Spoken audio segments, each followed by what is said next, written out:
Honorable Edwin Sifuna. I thank you, Mr. Speaker, for the opportunity. Mr. Speaker, I want to thank this House for according me the opportunity to be on that committee. I admit that it has been a learning curve. I thank all the councils for the parties who have enriched our research here, Mr. Speaker.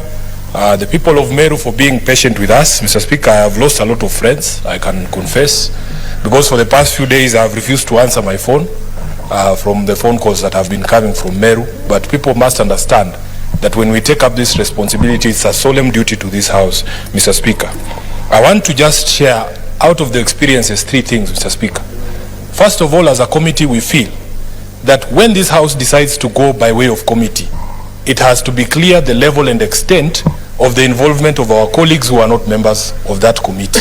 At some point, Mr. Speaker, and my chair will bear me witness, the committee felt under siege because, of course, from our colleagues, because, of course, there was a lot of interest. So we need to make that clear. Number 2, Mr. Speaker, is the question of time that it takes for us to investigate. Some of us feel that the time is too short.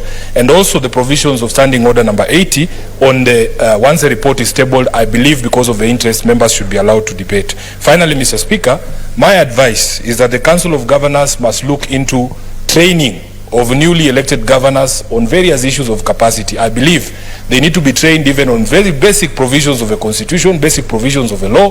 They need to be taken through these courses because I believe elected leaders come from different backgrounds, Mr. Speaker. And some of the problems we see people getting themselves into is because of a misapprehension, misunderstanding, or just basic ignorance of the law, Mr. Speaker, and many of these things can be avoided. Finally, I hope we've demonstrated, Mr. Speaker, that in these matters, gender is not an issue. That in fact, men can defend women, women can defend men, and vice versa.